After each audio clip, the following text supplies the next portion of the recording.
Apa namanya? Ada yang paling dipentingin tuh beras dah, sembako gitu. Kalau kita ada beras, kita mau makan apa aja, lauk apa aja bisa. Tapi kalau nggak ada beras, ada minyak doang. Kita masa mau makan minyak? Semenjak ya ini krisis nih, penghasilan turun. Keadaannya susah, beras naik. Iya, mahal-mahal. Oli apa juga mahal-mahal. Ya supaya ini Pak, harga sembako biar ringan.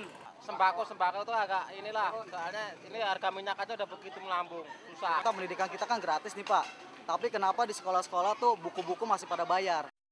BBM ini harganya kan tinggi, 4,5. Nah, sudah saya kan narik syukur ya. Ininya dari handlenya cuma bensin aja gitu. Sempit, terus jalan macet terus Pak, jadi kita mau nyari setoran aja puyeng gitu Pak. Ya itu ada beras, ada minyak tanah, pokoknya bahan-bahan sembako deh harus diturunin semuanya kayak seperti Bu Mega. Saya mendengar ibu-ibu juga banyak yang pada teriak di belakang. Kenapa harga beras kok melambung tinggi sekali? Pokoknya ini, waduh, berat sekali gitu kalau sekarang. Nggak seperti kayak Matu Megawati gitu. Sekarang tambah naik. Beras terutama Pak.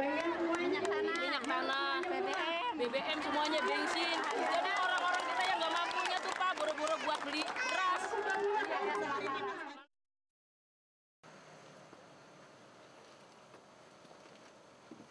Bukan situ itu. Ayo Mas. Itu tasnya taruh depan ya.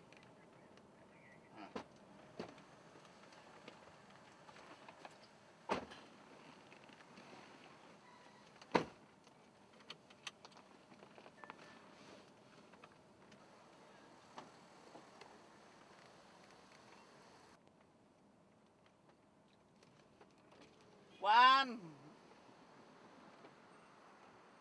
Ini kunjungan yang keberapa Pak? Saya rasa ke 64 ya. Udah gak hitung lagi antara 63, 64, 65 ya. 65 titik udah dikunjungi dalam Iya. berapa bulan Pak? Dari Agustus, jadi 4 bulan ya. Dari Agustus 2000. Sekarang 2006. Jadi per bulannya itu kalau dihitung 12. Bisa 15 ya per bulan. Kalau boleh tahu kenapa Pak Taufik melakukan kunjungan-kunjungan ini Pak? Ya kalau kunjungan itu kalau rakyatnya nggak mau juga itu susah. Benar nggak? Sama rakyat yang mau kita baru bisa ngadakan kunjungan. Apa yang Pak Taufik rasakan selama ini Pak?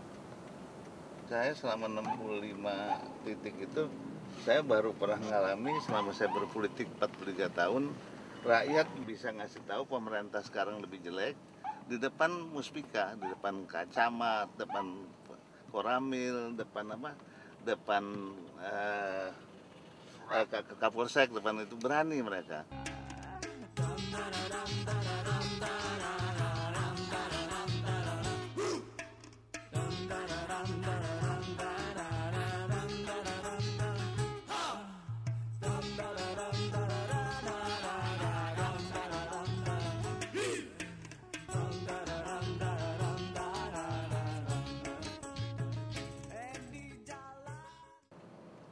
Dari zaman ke zaman itu mendengar orang tuh susah. Kalau menurut tanggapan saya, rakyat itu mau hidup aja susah, mau mati lebih susah lagi. Kan kalau mendengar orang sama melaksanakan harus sama. Debu jalanan, percikan lumpur gang dan aroma got belakangan lekat dalam langkah Muhammad Taufik Kemas. Bahkan ia seperti menikmati betul perjalanan menyusuri gang-gang sempit, becek atau berdebu yang kadang berkelok melingkar seperti ular itu. Taufik adalah sebuah biduk yang membiarkan dirinya hanyut terbawa oleh pusaran arus nuraninya. Maka ia menyempatkan diri berlabuh, singgah barang sepeminuman untuk menghirup nafas kehidupan di kantung-kantung padat penduduk, tempat kaum duafa bergulat menjalani kesehariannya. Taufik adalah orang pergerakan, Ia membutuhkan desah nafas jelata untuk mengisi relung batin. Ia pun memerlukan senyum tulus halayak pinggiran untuk menguatkan hatinya. Rakyat adalah sumber inspirasi dan sekaligus sumber kekuatan. Sebagai aktivis gerakan, Taufik tahu apalah arti sebuah nama besar tanpa rakyat ada di belakangnya. Ia pun tahu bahwa rakyat bukan untuk sekadar angka statistik untuk diatasnamakan para politikus. Namun ia masih merasa harus terus belajar mengenai seberapa sabar seorang pemimpin harus mau mendengar.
Daulat rakyat, bukan daulat tuanku. Begitu yang berulang Taufik katakan, kapan saja, di mana saja. Bukan zamannya lagi rakyat merunduk di hadapan para pemimpin, melainkan para pemimpinlah yang datang bersilaturahmi di hadapan rakyat, sekadar menyapa, mohon doa restu, dan terutama mendengar bisik suara hati mereka. Maka dalam usianya yang 8 windu kini, semangat Taufik makin menggelora untuk mendatangi saudara-saudaranya yang selama ini terendam diam di bawah akar rumput. Ia juga mengajak teman-teman seperjuangannya turun merawat akar rumput demi menjunjung prinsip daulat rakyat. Politik bukan sekedar kursi, partai politik bukan wahana untuk meraih kuasa semata. Taufik kembali terngiang akan petua Founding Fathers, bahwa politik partai adalah wadah kita memperjuangkan prinsip-prinsip hidup. Suara hati rakyat adalah mantra-mantra sakti yang bisa membuat kita teguh berjuang.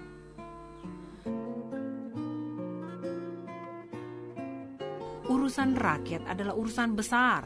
Bahkan ia paling penting dari segala urusan negara. Karena negara pada hakikatnya dibentuk dan dibangun demi membela segala peri kehidupan rakyatnya. Mengurus rakyat adalah pekerjaan besar yang mengantar kehidupan pribadi pemimpin menjadi lebih bermakna. Saya tidak pernah mau kalau saya turun atau diundang RWRI segala macam tanpa struktural PDI Perjuangan di Jakarta, dari DPD, cabang sama PAC nggak sampai ranting nggak ada. Saya nggak pernah mau. Kalau itu ada, saya baru mau. Pak Agung ini, dia kalau nggak ada, dia mesti kasih tahu saya gantinya siapa. Sebab dia sebagai pengganti ketua DPD. Sebab kalau nggak ada, kalau kita tidak memakai struktural, wah jadi kacau nanti organisasi kita. Jadi tidak usah rakyatnya sana, Pak Tono yang sini. Saya perkenalkan anggota DPRD yang membina Kecamatan Cilamaya Wetan dan Cilamaya Kulon, Saudara Jejen. Gak dikenal lagi. Ajo.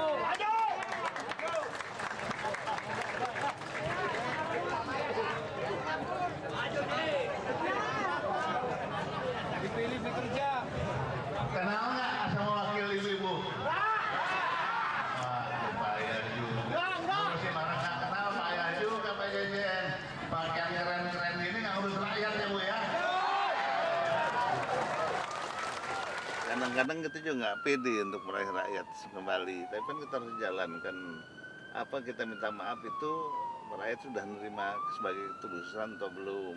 Kita kerja begini nih, sudah kata rakyat sudah tulus atau belum. Makanya tiap pidato saya selalu ngomong, mudah-mudahan tidak ada dusta di antara kita. Maksudnya itu buat saya juga, untuk saya tidak berdusta, dan juga yang mendengar tidak berdusta. Ibu-ibu dan bapak-bapak sekalian, sebelum saya lupa, ada salam dari Ibu Megawati Soekarno Putri. Beliau menyampaikan salam, tolong sampaikan salam hormat saya. Setelah itu tolong tanyakan apakah masih ingat dan masih cinta kepada Ibu Mega.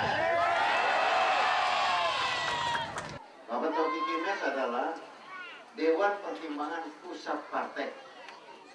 Beliau ngecek ke bawah apakah organisasi, apakah kader-kader kita ini sudah turun ke bawah. Apa yang sudah diperbuat oleh mereka. Jadi kita bukan hanya menerima laporan saja. Saya belum sampai sekarang belum menyimpulkan. Jadi saya mau menyimpulkan nanti. Apa sih pesan rakyat buat kita ini?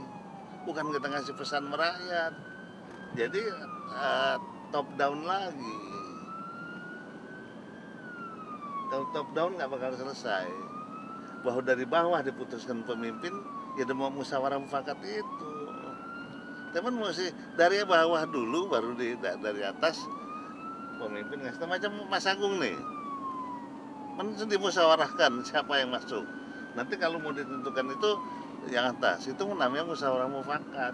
PDI Perjuangan mendapat presiden pada tahun 99. Tapi antara tahun 99 sampai 2004, bapak-bapak dan ibu sekalian, PDI mabok, Pak.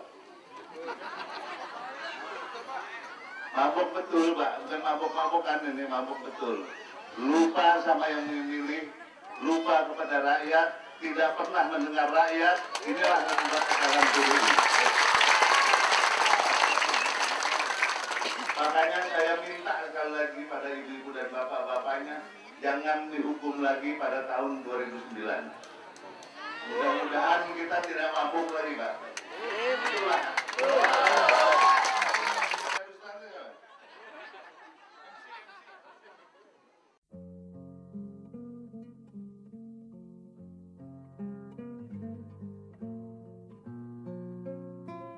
Pantare, biarkan hidup mengalir seperti air sungai. Begitu agaknya seorang Taufik Kemas menyikapi pasang surut kehidupan. Maka ia tidak tertarik dengan langkah-langkah kontroversial. Ia juga tak berminat pada kehidupan yang berpendar-pendar bermandikan cahaya kepalsuan. Taufik adalah sosok yang hangat, ia peduli pada orang lain. Barangkali ia tergolong manusia langka yang sanggup menghafal ribuan nama dan ribuan riwayat. Ia mau mengenal orang dan karenanya ia dikenal orang dengan baik. Ia pribadi yang peduli dan karena itu pula ia menjadi kepedulian orang. Pada hakikatnya saya sama Mas Agung pun belajar dari anak-anak muda. Sekarang ini kan kita menjalankan apa yang diinginkan anak muda, makanya bagus. Pada saat-saat pertama juga kita ngomong nih apaan main gini nih, bener nggak? Ada apaan nih? Tapi kan rupanya kita mesti belajar sama anak yang lebih muda, sebab dia banyak gaul. Persahabatan adalah kekayaan yang selalu dibanggakannya. Teman adalah aset yang selalu dirawatnya, dan ia tahu betul keindahan hidup itu terselip di antara senyuman dan sapaan mesra keluarga, kolega, sanak kerabat, sahabat, dan handai taulan. Di saat ia harus bergulat memperjuangkan prinsip hidup, nilai-nilai persahabatan dapat menjadi sumber tenaga yang memecah kebuntuan. Membangun kesepakatan menjadi lebih utama ketimbang voting. Dalam usianya yang terus merambat naik, Taufik agaknya semakin istiqomah dengan prinsip hidupnya, bahwa hidup menjadi bermakna ketika kita berguna bagi sesama.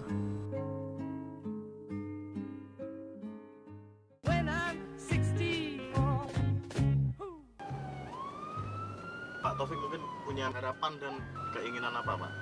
Maksudnya? Setelah 64 tahun ini Pak. Menjelang 64 tahun ini. Aku waktu nomor 63 kan hampir mati, udah flat selama 2 jam. Ini dikasih Tuhan, dipanjangin umurnya. Tapi kalau panjang umur nih disia-siakan kan rugi buat aku. Nah, kita baru mencoba mengabdi apa yang paling pas buat rakyat.